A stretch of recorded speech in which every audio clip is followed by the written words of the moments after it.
welcome back, everyone, to another episode of Opinionated Lushes Does Books and Booze, where we invite on indie authors to read a little bit of their book while we get a little bit drunk and talk a little about, writing, the writing process, their books, and we get to know a little bit more. So I'm going to throw it to Dawn to introduce this week's author. Hey, everyone. And I want to give a special welcome to Talli Wyndham. Hi, Talli. How are you? Hi, I'm good. How are you? I am great. Please tell us a little bit about yourself, where you're from, how long you've been writing, and your dog's name. That'd be nice. Yeah, well, I'll start with the most important thing, which is my dog. This is Gareth. He is a Jack Russell Beagle, and my friends like to tell me that I spoil him too much, and that's why he is like he is. But the first time I brought him home for a night and crated him to go out and pick up food, I came home to him screaming himself hoarse, and he'd pooed all over his crate. So, he basically came like this. You know what? COVID babies are just built different, all right?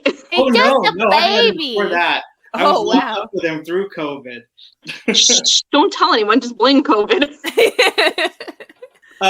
So I write, I guess the closest umbrella is dark romance, although I've had people say that it's kind of more like off gray, because I I have some limits that I won't quite write up to. I like dark and morbid themes, but it's more that I'm kind of goth at heart and always have been than it is that I'm, particularly violent.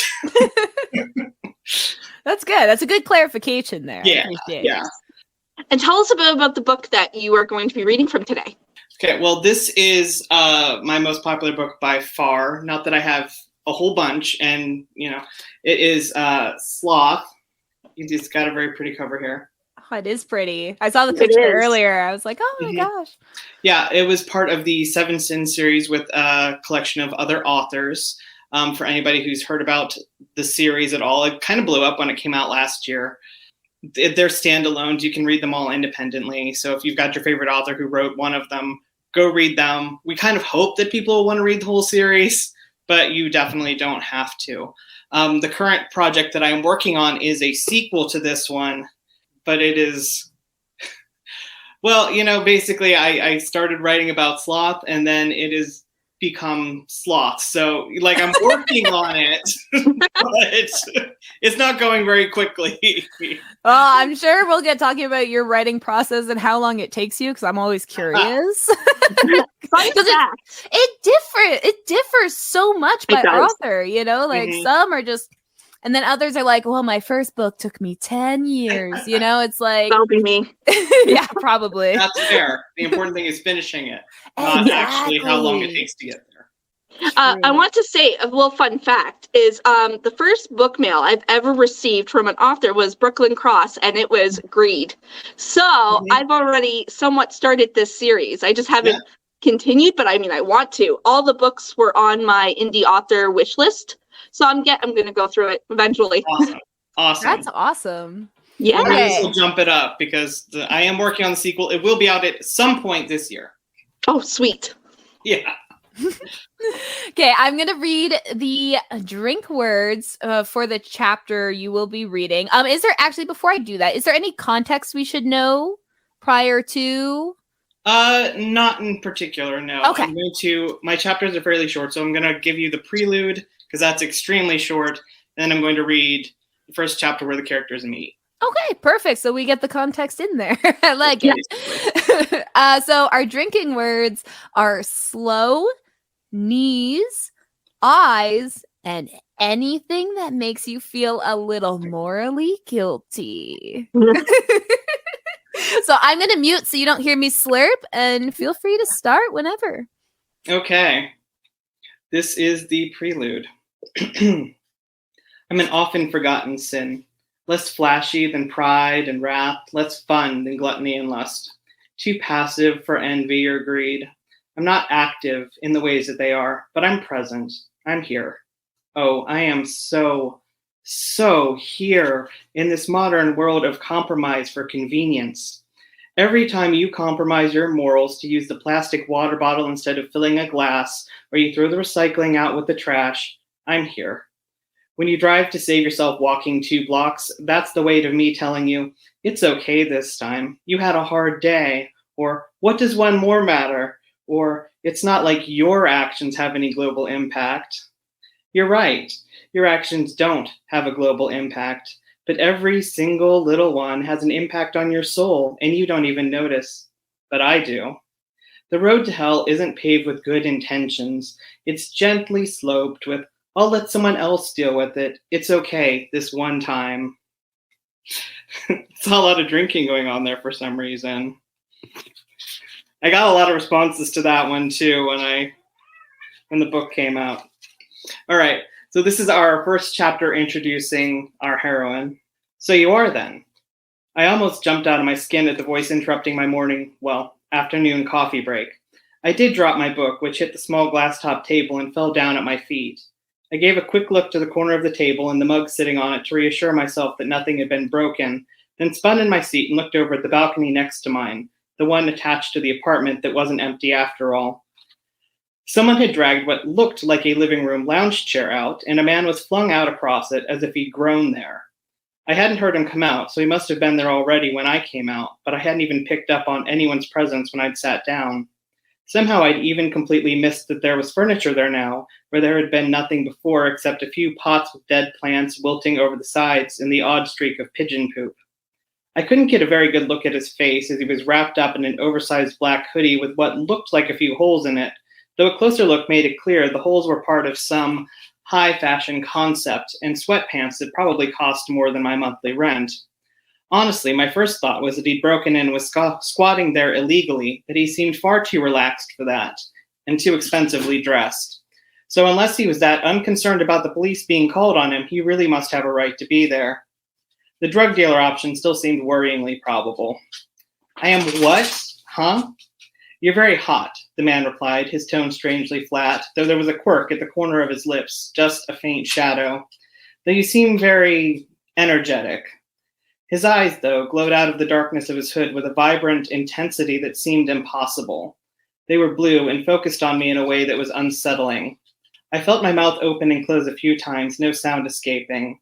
It was an unnerving sensation and one I hadn't ever been aware of experiencing before. What am I supposed to say to that? I finally got out. There was a long pause. It was a strange one, though. The feeling in the air was that he was going to reply and that he wasn't thinking over what he was going to say, just that he was going to take his sweet time saying it, and I was just expected to wait. It was such an unusual experience, I found myself doing exactly that, like I couldn't move until the tension had snapped. Thank you, sir, he finally answered, his smirk growing. That brought a scowl to my face. Now I was back on familiar footing, dealing with just another creep in the city. Really? No, I don't think that's the way I'd reply. Pushing up from my seat, I picked up my coffee and turned to head back in, away from this weirdo and his unsettling gaze. His low laughter, a lazy, meandering sound, followed me in and only cut off when I closed the glass door behind me. I leaned against it for a moment, a full-body shudder coursing over me. What the fuck? I muttered, strangely uncomfortable. The weirdest part was, of course, that some part of me wanted to go back out there and subject myself to his strange gaze again. Odd, as I'd for sure never been one for submission. Usually I ended up having men on their knees in front of me, though it wasn't necessarily my kink. I hadn't even gotten to really see his face, obscured by his hood as it was. If I actually passed him on the street, I wouldn't know it. He'd be just another lanky shadow shuffling through the crowds, faceless and unremarkable. Or maybe those eyes of his. Yes, I'd recognize those eyes, the intensity in them as he looked at me, an intensity that made some part of me want to fall to my knees next to him and gaze up into them. I have never been that desperate for a man's attention, I told myself, shaking my shoulders loose and pushing off of the door. Nor do I have time for one who's going to make that sort of demand of me, I added, even as I pulled my phone out of my pocket and flicked absently through my contact list. I knew what I was looking for, even as I didn't consciously acknowledge it or dare look too closely at why I was doing it at that particular moment. But I pulled up an old friend from law school, Jared, who had been a study and sometimes fuck buddy. If I needed an itch scratched today, well, that was my own business. I had the day off, after all, insomuch as any work I did wasn't officially on the clock, and it had been a long time. And it had absolutely nothing to do with the way that creep next door had looked at me. Absolutely nothing at all. Ooh, that was good. I feel very morally guilty now. Like, shit, it's me. Oh no! I know. I did this one. Part of it comes from I was raised by a mother who was really on the recycling train even before it became kind of more widespread. So I've always been very aware of that. Yeah.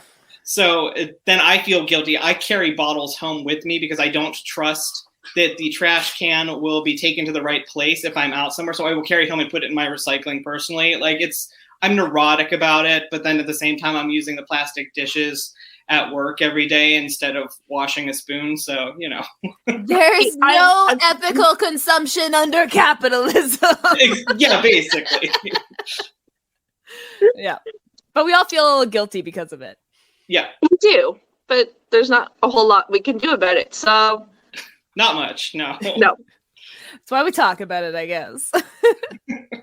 So, I know this kind of came up earlier. How long does it usually take you to complete a novel? I can get through them fairly quickly once I get myself into writing it. Once I have the outline, I'm pretty good at saying, okay, so this is outlined 30 chapters. I'll write a chapter or two a night, and then I can usually stick to that. But somebody's got to hold my feet to the fire because I won't. Yeah. So I know someone like that. Yeah, Dawn. Did you write No, today? I knew it. I try to call her out every episode. I've been busy. My kid's been home constantly, and you can't do crap. I can barely clean my house. The world's on fire, literally. Yeah, outside. Yes. So it's fair. If you're gonna have an excuse, it's fine. The world's it's on fire. I'm just it is. Exactly. So you said you wrote outlines. So does that mean you're more of a planner when it comes to writing your books? Yes, definitely. I've always been pretty type A anyway. I mean, I'm a Capricorn, if that tells you everything you need to know.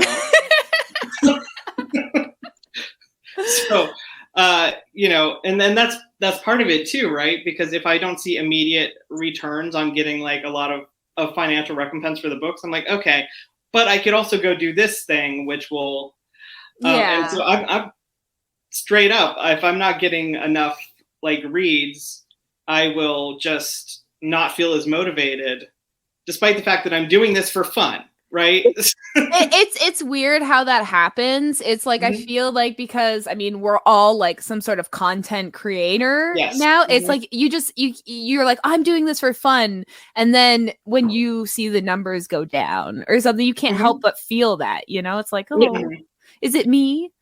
Yeah, even though I wanted to be a writer forever, and now I've got 3 printed books that I've written, novels on my shelf. I did this. I would love to have more. I keep thinking about, I want to do this story. I want to do that story. And I'm telling myself, you have to finish the first one so you can get to the next one. You have to finish one. But even when I'm complaining and saying I'm not writing, I've got a couple of Velas running.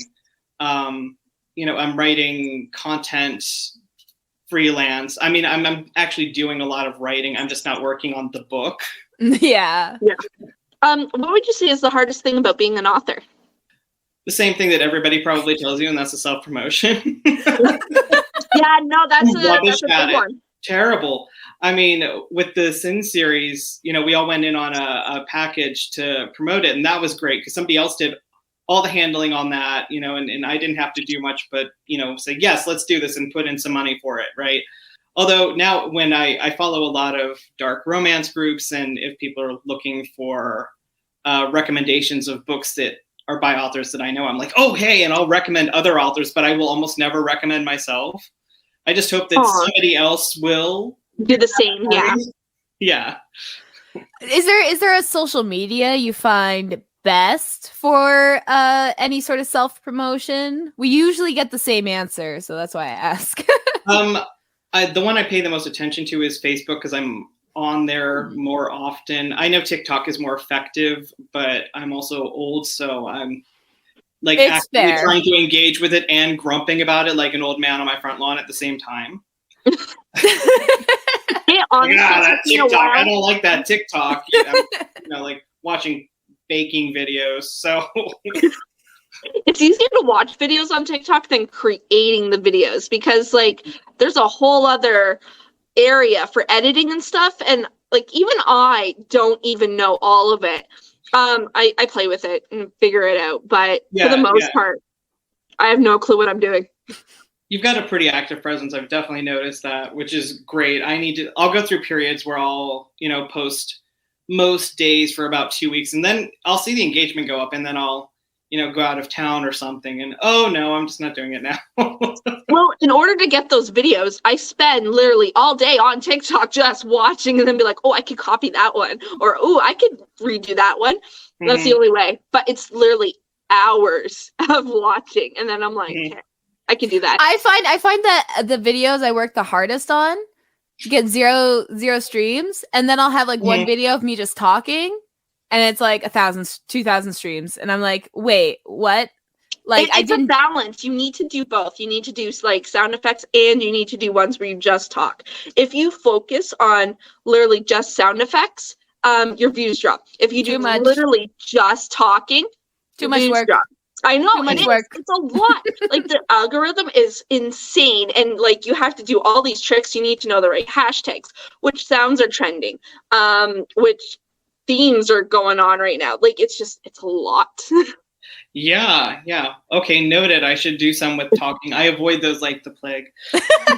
So did I for the longest time, and then I started, and one video obviously tanked, and then I was like, all right, well, not too many people are seeing them, so it doesn't really matter. And then so I kept doing it, and then one really skyrocketed, and I was like, oh crap, people are seeing this. Shit.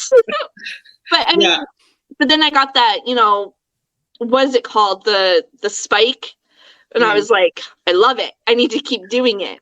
So, and that's my only tip I have for that. So do you mostly focus on dark romance then, or do you want to go like outside of that genre? That's what I write. I call it for fun, because the focus is just the interpersonal relationship, and everything else kind of comes around that. I build the plot around the characters and say, what do these characters need to go through to end up here? Okay. So that's how I plan these, and it's a lot easier than, say, elaborate world building or something. So you prefer character development rather than world building?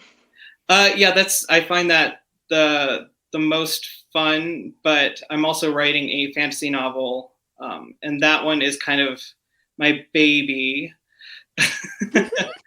And that one is a little bit harder because there is world building. Like it's okay, so here's the characters, and then also here's this completely bananas premise. And so we've got to make all of this work together. And because I grew up, like I tell people that some of my earliest memories were watching Star Trek with my dad, before I even knew what days of the week were. I just knew that sometimes the TV came on and this cool show was on. And so I always thought that like it made me cool that I was watching this show with my dad. So that tells people a lot. I had a Star Trek dad too. Yeah. So. I grew up on sci-fi and fantasy. I'm just a colossal nerd. Well, you did talk about how you write like dark romance, but you tend to call it more like gray. Mm-hmm. Do you want to like expand on that? Like, I think you were talking about like boundaries on where your writing will go, and you tend to be more gothic. If you want to expand on that a little bit. I like to focus around death and demons and like just morbid shit. Like, does the color scheme work if it's all blacks and grays? Like, perfect. But I'm not going to torture animals. I'm not going to torture children. The closest we get to assault is like tiptoes up to that line, but I won't cross it. Because I don't want to. So fair. I know a lot of dark romance readers are just like, yes, the darker the better, the more brutal, the more violent, like bring it. And that's totally valid. Like if that's what you want, like go for it. I can't write it though. So some people, especially some of the other authors in the Sin series, are known for being real dark. Real dark. So by comparison, like, yeah, a lot of people die in this book, but it's not quite as immediate trigger threat. warnings, like on trigger warnings, like yeah. There's some trigger warnings, but they're more like, you'll probably be okay. Dark romance, you'll probably be okay. Okay, to be fair, out of like the seven deadly sins, if I'm thinking about them, and I'm like, which one's probably going to be more mild? I would think sloth. Yeah. So it works out. I think it's fair. It's funny. I was, when I was asked if I was okay with doing sloth, they're like, I don't know how anyone is going to do this, but like, do you want to do this? I'm like, yes. And now it's aspirational. I also want to lie on the couch and do nothing all day. I have created my new dream. Yeah, I'm just going to do nothing. Yeah, like that's my inspiration. What advice would you have for inspiring authors? Just break it down into smaller pieces. Because if you think, I want to write this book, that is so much. And it's going to be so much more than you think it's going to be too, especially if you're publishing and marketing it yourself. Like just break it down into smaller steps. Even if you're like, okay, so I'm going to write 500 words today. 500 words is so much easier than saying I'm going to write 2,000 words or even a whole chapter. Just let yourself do it in small pieces and know that, if you write 1,000 words a day or something, you do that for 2 or 3 months, you've got a book. Like it's done.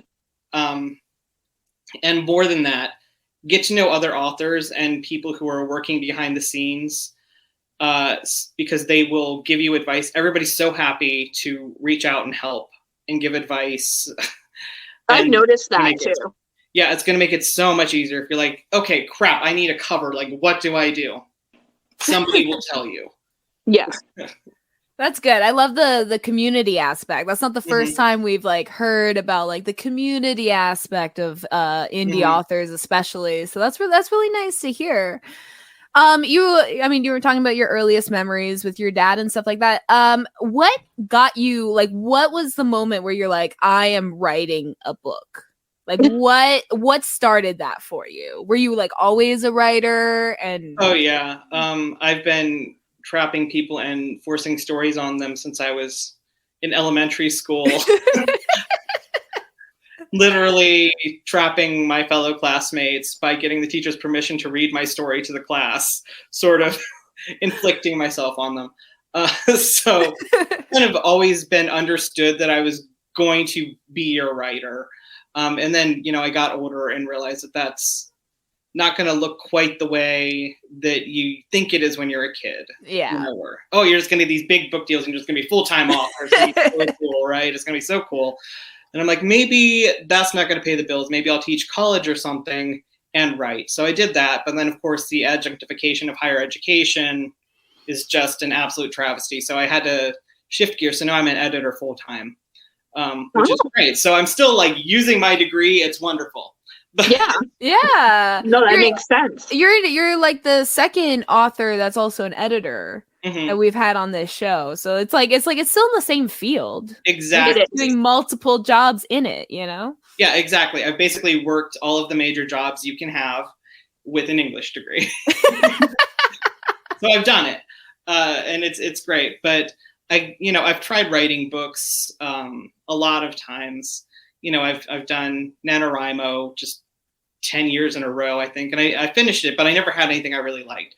So it took a lot longer to be like, okay, I've started this book and I'm going to finish it and then I will have a book. I guess what did that was my first book, The Jewel, which came out, 2 years ago now. I had just finished editing my first dark romance book. I'm like, what, this is kind of cool. And it just got, going at the back of my brain. And so then I just sat down and it just came out really fast. I love when that happens. Really fast. Yeah, it was beautiful. And so then I'm like, okay, this is awesome. Then I got asked to do Sloth. And then I've written a sequel to The Jewel. And that's it so far. I've got a short story collection out as well. But okay. Well, it sounds like you're finishing the books. Like that's they're getting there. Like if I commit to finishing one, it'll get done. I don't know when it'll get done, but it'll get done. Who is your favorite author? My favorite author, I have a few. Neil Gaiman is obviously, like a safe answer.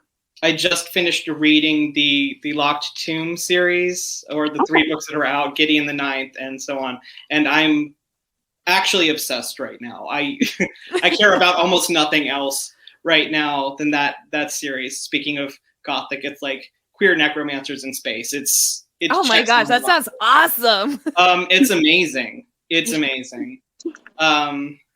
Alexandra Rowland is a great author. Most of them are a little bit more obscure, but Neil Gaiman, everybody knows.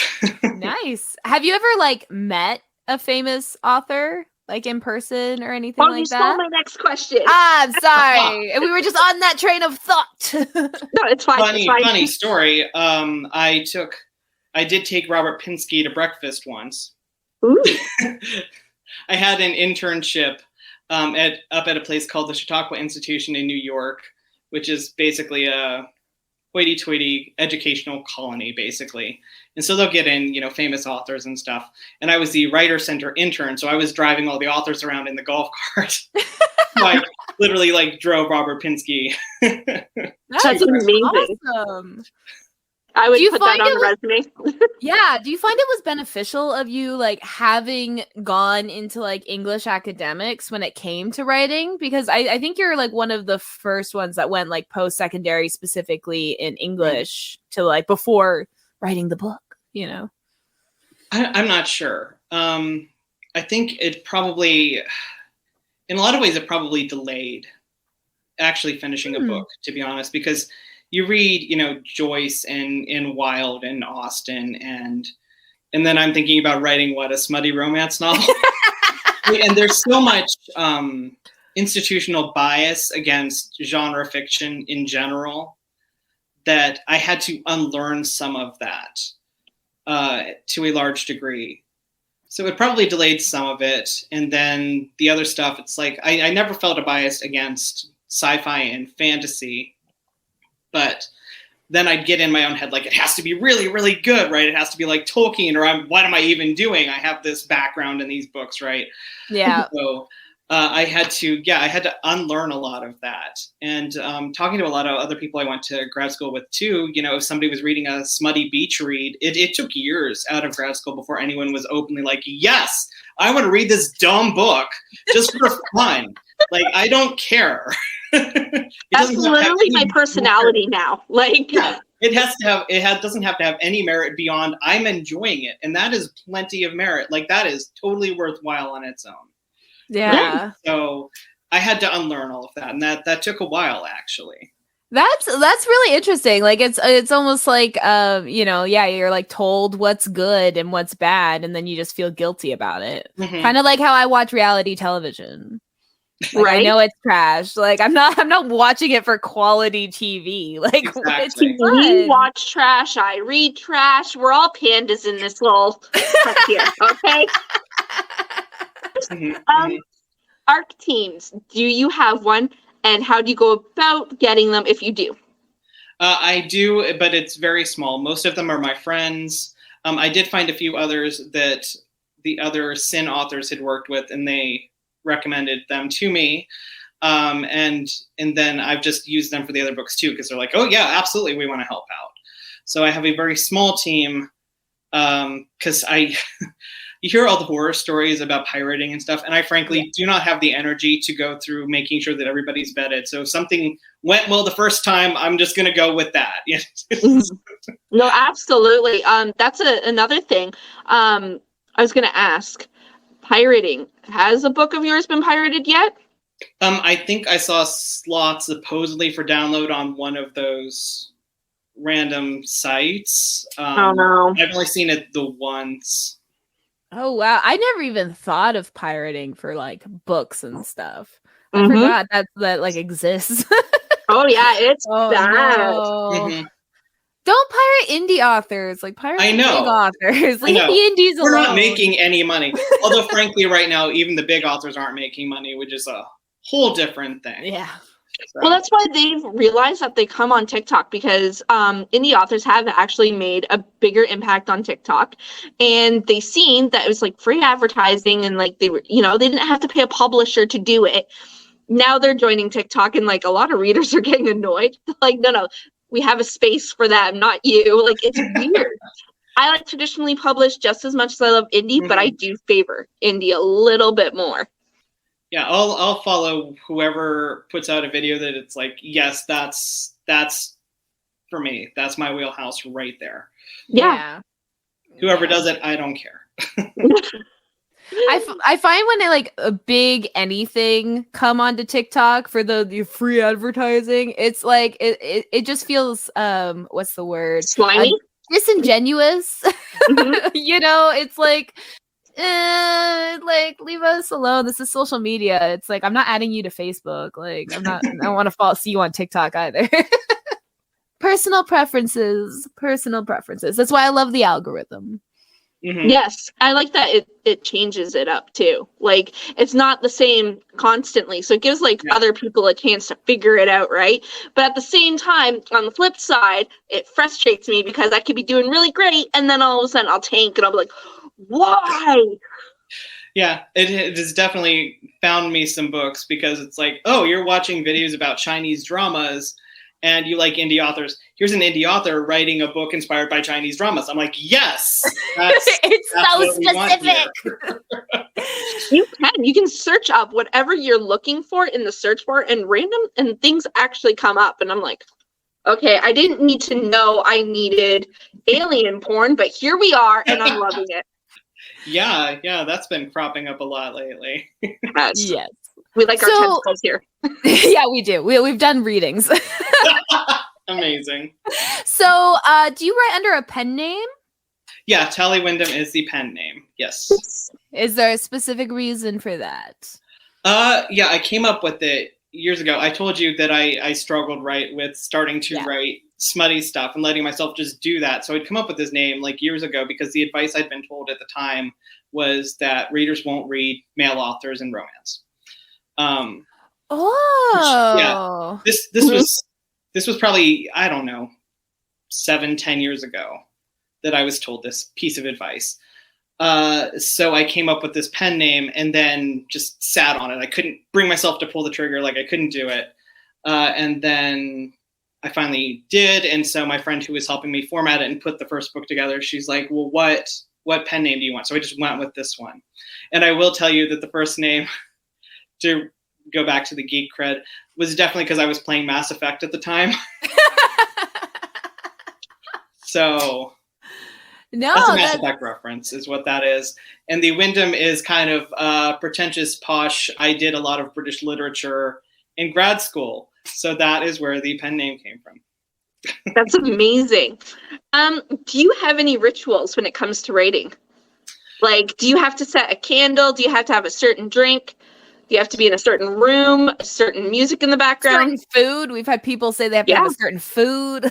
I write better on a notepad because if I have to hook up the laptop, get it booted up, this laptop is 15 years old. It takes a minute. So if I have to pull it up and do all the work to get it running and it's such a pain in the butt. It always has to be plugged in because it's old. And it just doesn't happen. And then I started thinking when I was really struggling, I'm like, okay, so I used to write constantly, obsessively, filling notebook after notebook in high school back, before I had to work. And I'm like, so what changed? Well, I was writing by hand back then.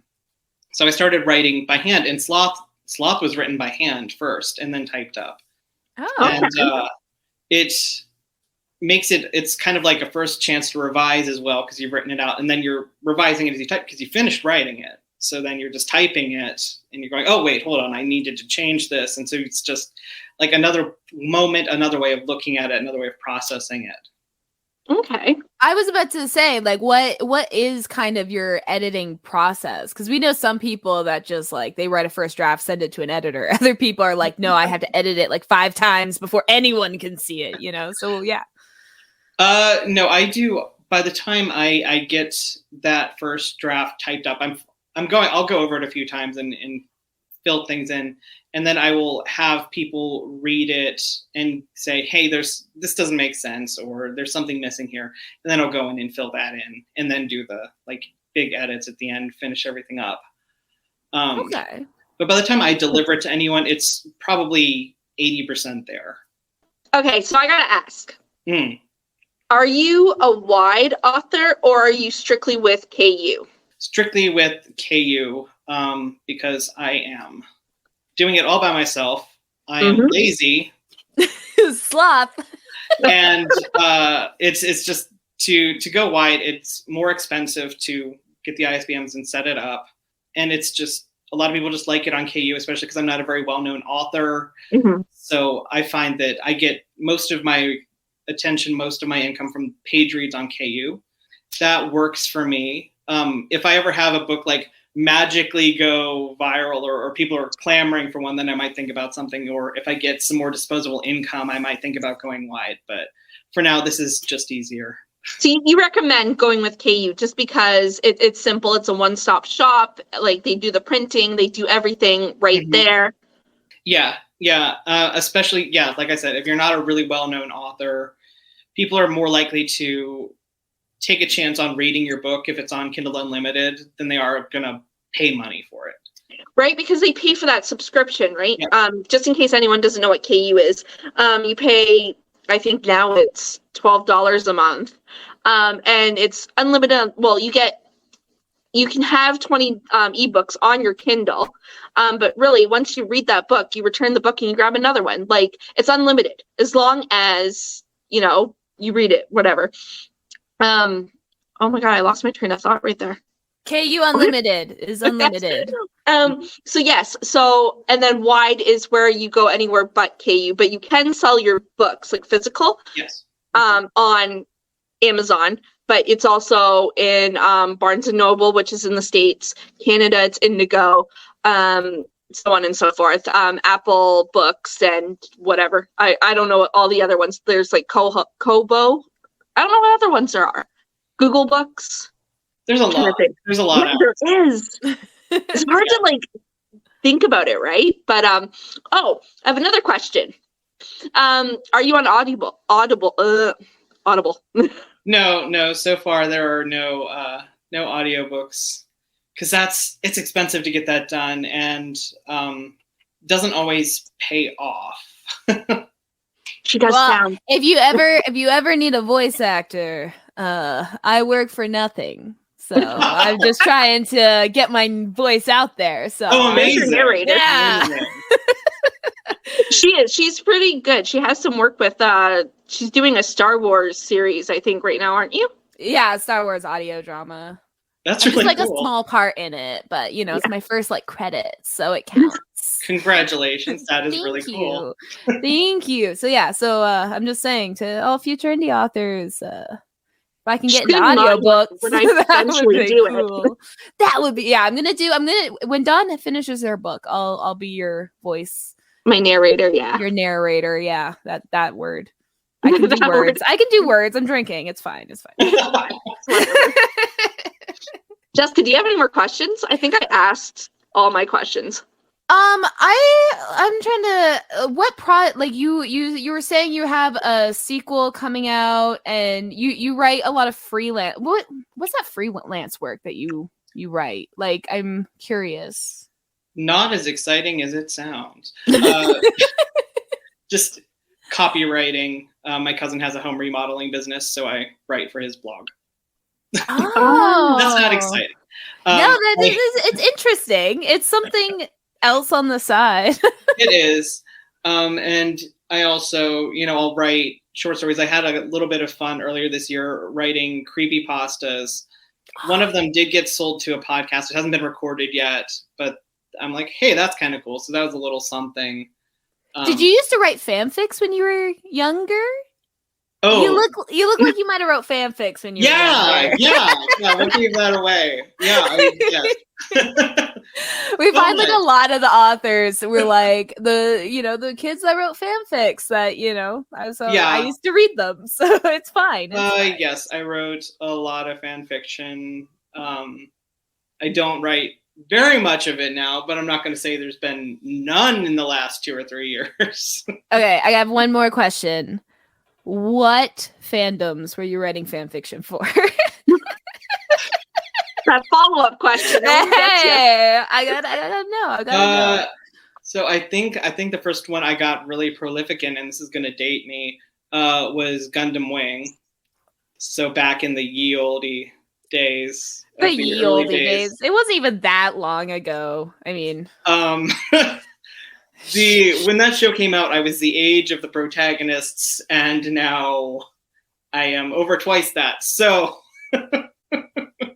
it's been a minute. Yeah, so that was the first one that I really got into. I did some Lord of the Rings, obviously, fun stuff. Fun stuff. Okay. A lot of people normally do like the Harry Potter one. What's that? Okay, I've never. Okay, confession. No, Twilight was where it's at. Okay. I've never watched a Harry Potter movie. Good. Okay. Yeah, don't do it now. Well, Yeah, no, it's too late. absolutely You not missed now. Yeah. J.K. Rowling can, Yeah, but, exactly. Yeah, I'm done with that. Yeah. Yes, I did also write Harry Potter fanfics, and now I will not. I'm currently working on cover-ups of Harry Potter tattoos. So. Me too. What was that one character, though? I hear a lot of people write fanfic about that one blonde character. Draco Malfoy? That's the one. I have his biography. I should read it. I just got it. It's on my TBR. Oh, look at you getting with the lingo. Yeah, I'm learning. I'm not in the whole book community. I like books, but I'm not like in that community. So I'm slowly pulling them in. Well, yeah. Now she wants to do audiobooks. So yeah. So I'll be in there. I'll be right by your side, Dawn. There you go. Slowly but surely. That's how you do it. Like you meet people and you network, and that's how you get things done for what anybody can afford right now in today's economy. Yes. Perfect. So do you want to like plug any upcoming things, any links, social medias, any plug everything, plug it all? Sure. Yeah, so I do have Sloth 2 coming out later this year at some point. I'm about to go out of town this weekend to go see The Cure in Cleveland, which I am. I'm so jealous. Oh God, here we go. Oh yeah. There were 4 of us going. I was the only one that got the link to get in the queue to buy the tickets. So it was incredibly stressful. I'm sitting there at work, practically vibrating at my desk, like all of our hopes are on me. Oh my god! But cries in Canadian. Canadian. Yeah. So I do those maple syrup tears. I mean, yeah. And I've enjoyed watching his whole like going after Ticketmaster thing has been so funny. Yeah. Like, you can just I picture him, he's actually a little younger than my dad, but I could see just the angry old man just sitting there, watching Ticketmaster to mess up so he can start screaming at them because he's bored and he's old, and I love that. I love the cranky old man thing. So yeah. It's been amazing. So, but I'm going to tell my friends, I'm going to take my papers for it, and I'm going to tell my friends, don't let me drink until I have done some writing. Fair. That's good motivation. Yeah, there you go. So it will be coming out later this year. I am Talli Wyndham on Facebook. I've got a group. I don't do much with them. I also have a TikTok. I do a little bit more with the TikTok, but still not excessively. All of my books are available on Amazon, all available in Kindle Unlimited. I've got the 3 that you can get in print and a couple of ebooks. And then I will be actually coming up with a new design hardcover for Sloth 1, because then I'll be having the matching for Sloth 2, right? So it'll still be available in this 7 Sin series cover that it's already available in, but then there'll be a different cover because a few of the other Sin authors came out with hardbacks that people were like, oh, this is awesome. So they want like hardbacks with original designs for the whole series too. Okay, I guess that's what I've got to do now. So that'll be fun and worth keeping an eye out for once I figure out what direction I want to go with. We'll have to have you back like when Sloth 2 comes out because we'll want to know things about that. Yeah, it'll be exciting. There are, if you read Sloth and you're like, Sal is it, and I love him, which for some reason people do, there are a couple of Sal stories in the Sundry and Spice short story collection that is available which was named for my favorite bar here in Cincinnati. Nice. So I'll put some links to some of those things in the description, so Awesome. they'll be easily accessible to people out there. So Yes. Awesome. You hear that, listeners? You hear that? Now, I just want to say once again, thank you so much for coming on, and I definitely relate to Sloth. Like, Oh yeah. I liked greed, but Sloth seems to be my person now. Like, I just need that. Yeah, no, I feel like it's a pretty decent palate cleanser through the series. Like the others are really dark and intense and just brutal. And this is everything I write. I'm going to be at least a little bit amusing because I think I'm hysterical, and that's going to translate to everything else I do. So it's probably going to be a little bit funnier than any of the others. We love humor. We do. Technically, we're a comedy podcast, so yeah. I had a hard childhood, so I'm funny. It's the trauma that does it. Yeah. It's okay though. I'm self-aware about it. So yeah. Same here. That counts as a green flag. I love that. Well, thank you so much, Talli Wyndham, for coming on. Again, I will have all the links below in the description, and we will definitely have you on when Sloth 2 comes out, because that sounds awesome. Awesome. Well, thank you so much for having me. This has been really a fun way to spend the evening. Thank you so much for coming on. You. And also say bye-bye to your doggo for me. All right, he's asleep over there acting put upon because it's not a pillow, it's just random furniture. But sure, yeah, I will.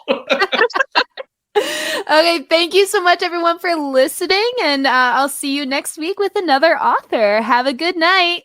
Good Bye. night.